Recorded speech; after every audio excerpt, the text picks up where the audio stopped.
पश्चिम बंगाल की मुख्यमंत्री ममता बनर्जी ने एक बार फिर केंद्र की भाजपा सरकार पर बड़ा हमला बोला है। उन्होंने केंद्रीय गृह मंत्री अमित शाह को कार्यवाहक प्रधानमंत्री बताते हुए प्रधानमंत्री नरेंद्र मोदी को सावधान रहने की सलाह दी है। ममता ने शाह को ऐतिहासिक गद्दार मीर जाफर से तुलना करते हुए कहा कि एक दिन वे मोदी के लिए वही साबित हो सकते हैं। यह बयान उत्तर बंगाल के बाढ़ प्रभावित इलाकों के दौरे के बाद कोलकाता हवाई अड्डे पर पत्रकारों से बातचीत के दौरान आया।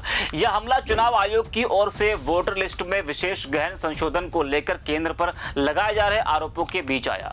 ममता का यह तंज न केवल राजनीतिक तापमान बढ़ा रहा है, बल्कि 2026 के पश्चिम बंगाल विधानसभा चुनावों से ठीक पहले सियासी मैदान को और गर्मा रहा है। ममता बनर्जी की तृणमूल कांग्रेस और भाजपा के बीच तनाव लंबे समय से चला आ रहा है, लेकिन इस बार का हमला इतिहास के एक कुख्यात अध्याय को छूते हुए आया है, जो बंगाल की राजनीति में गहरी जड़ें जमा चुका है।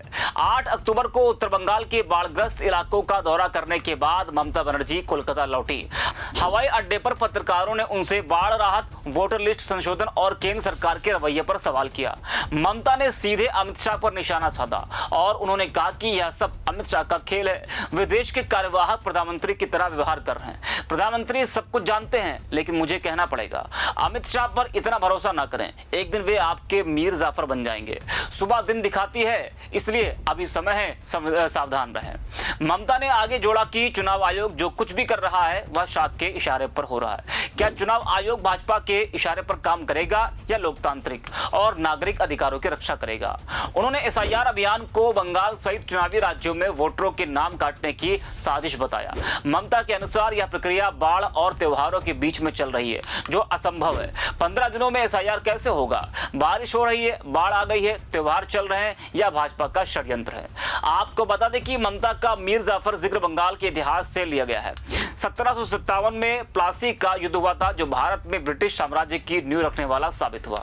बंगाल के नवाब Sirajuddaula British East India Company के खिलाफ लड़े। कंपनी का कमांडर रॉबर्ट क्लाइव था। नवाब की सेना का प्रमुख मीर जाफर था। मीर जाफर ने क्लाइव के साथ गुप्त सौदा कर लिया। युद्ध के दिन उन्होंने अपनी सेना को लड़ने नहीं दिया। नतीजतन नवाब हार गए। मीर जाफर को नवाब बना दिया गया और ब्रिटिशों ने बंगाल पर कब्जा जमा लिया। मीर जाफर को आज भी गद्दार कहा जाता है। इतिहासकारों के अनुसार यह धोखा ब्रिटिशों को भारत में मजबूत करने का पहला कदम था। बंगाल की राजनीति में मीर जाफर शब्द का इस्तेमाल आम है। 2021 के विधानसभा चुनावों में भी ममता ने भाजपा उम्मीदवार शुवेंदु अधिकारी को मीर जाफर कहा था। अब अमित शाह पर यह तंज लगाना ममता की रणनीति का हिस्सा लगता है। भाजपा को कमजोर दिखाना और बंगाली अस्मिता को जगाना ममता का मुख्य मकसद है। चुनाव आयोग ने हाल ही में 5 राज्यों पश्चिम बंगाल, असम, झारखंड, महाराष्ट्र और तमिलनाडु में एसआईआर की घोषणा की है। यह प्रक्रिया वोटर लिस्ट को साफ सुथरा बनाने के लिए है। इसमें फर्जी वोटरों के नाम हटाए जाते हैं और नए नाम जोड़े जाते हैं। आयोग के अनुसार यह हर 5 साल में होता है, लेकिन ममता इसे भाजपा की चाल बताती हैं और उन्होंने कहा कि भाजपा नेता बंगाल आते हैं और कहते हैं कि 1 लाख नाम काट देंगे। यह वोट बैंक तोड़ने की साजिश है। अगस्त 2025 में अमित शाह ने कोलकाता का दौरा किया था, जहां उन्होंने भाजपा सांसदों से एसआईआर पर चर्चा की। भाजपा का दावा है कि टीएमसी के फर्जी वोटरों का पर्दाफाश होगा। विपक्षी दलों ने भी एसआईआर पर सवाल उठाए हैं। ममता ने कहा कि यह लोकतंत्र के खिलाफ है। चुनाव आयोग स्वतंत्र होना चाहिए, न कि भाजपा के इशारे पर चलाने वाला होना चाहिए। आयोग ने स्पष्ट किया कि एसआईआर बाढ़ के बावजूद चलेगी, लेकिन स्थानीय परिस्थितियों को ध्यान में रखा जाएगा। फिर भी बंगाल में यह मुद्दा गर्माता जा रहा है। ममता का बयान बाढ़ के संदर्भ में आया है। सितंबर अक्टूबर में उत्तर बंगाल के जलपाईगुड़ी, अलीपुरद्वार, कुछ बिहार जिलों में भारी बारिश से बाढ़ आई। हजारों लोग बेघर हो गए, फसलें बर्बाद हुई। ममता ने 7-8 अक्टूबर को इन इलाकों का दौरा किया और उन्होंने राहत सामग्री बांटी और कहा कि हम राज्य स्तर पर सब कर रहे हैं, लेकिन केंद्र से कोई मदद नहीं मिली है। ममता ने आरोप लगाया कि केंद्र बाढ़ राहत फंड में देरी कर रहा है। भाजपा नेता बाढ़ के बीच वोटर लिस्ट काटने की बात कर रहे हैं, राहत की नहीं। राज्य सरकार के अनुसार बाढ़ से 2 लाख से ज्यादा लोग प्रभावित हुए हैं। केंद्र ने 500 करोड़ रुपए की सहायता की घोषणा की है, लेकिन ममता कहती हैं कि यह कम है। भाजपा का कहना है कि राज्य की लापरवाही से बाढ़ बढ़ी है। बाढ़ ने राजनीति को प्रभावित किया है। ममता ने कहा कि लोग गुस्से में हैं क्योंकि नेता कभी इलाके नहीं आते हैं। ममता ने त्रिपुरा में टीएमसी कार्यालय पर कथित हमले का भी जिक्र किया। 7 अक्टूबर को अगरतला में टीएमसी के राज्य कार्यालय पर तोड़फोड़ हुई। मंगलवार को 5 सदस्यीय टीएमसी प्रतिनिधिमंडल वहां पहुंचा। इसमें राज्यसभा सांसद सुष्मिता देव और एक एससी सांसद व एसटी मंत्री शामिल थे। ममता ने कहा कि उन्हें हवाई अड्डे से बाहर जाने नहीं दिया जा रहा है। पुलिस प्रीपेड टैक्सी भी नहीं लेने दे रही है। मैंने कहा पैदल जाएं, अगर यह भी ना हो तो मैं खुद जाऊंगी, जिसको लेकर सुष्मिता देव ने कहा कि यह चौंकाने वाला है। 2023 चुनावों से पहले हमें कार्यालय खोलने में 2 साल लगे। आपको बता दें कि त्रिपुरा में भाजपा की सरकार है। मुख्यमंत्री माणिक साहा ने हमले की जांच का आदेश दिया, लेकिन टीएमसी इसे साजिश बताती है।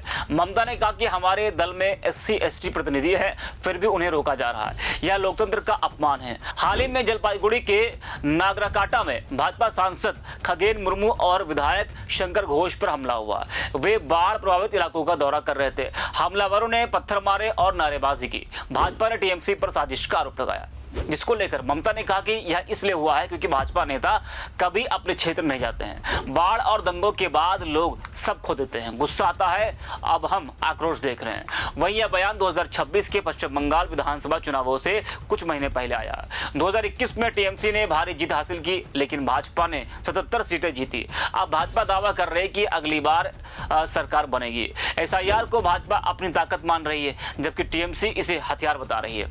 राजनीतिक विशेषज्ञों के अनुसार ममता का तंज बंगाली गौरव को जगाने का प्रयास है। मीर जाफर शब्द बंगाल में संवेदनशील है। इंडिया टुडे के अनुसार यह जवाब राजनीतिक ओवरटोन से भरा है। ममता मोदी शाह की एकता पर सवाल उठा रही है। ममता ने भाजपा पर देश बर्बाद करने का आरोप लगाया। वे सत्ता में हमेशा नहीं रहेंगे। यह बयान टीएमसी की रैली में दोहराया जा सकता है। आपको बता दें कि पश्चिम बंगाल में राजनीति हमेशा गर्म रहती है। 2024 लोकसभा चुनावों में टीएमसी ने 29 में से 22 सीटें जीती, भाजपा को 12 सीटें मिली, लेकिन राज्य स्तर पर तनाव बढ़ा। बाढ़, हिंसा और वोटर लिस्ट जैसे मुद्दे वोट बैंक प्रभावित कर रहे हैं। ममता ने कहा कि भाजपा बहुत खतरनाक है। उनके समर्थक इसे साहस मानते हैं, विपक्ष इसे नफरत फैलाना कहता है। ममता का यह बयान सियासी युद्ध का नया अध्याय खोल सकता है। SIR पर टीएमसी अदालत जा सकती है। बाढ़ राहत में केंद्र राज्य समन्वय जरूरी है। अगरतला और जलपाईगुड़ी की घटनाएं हिंसा बढ़ा सकती हैं। 2026 चुनाव तक यह तनाव बरकरार रहेगा।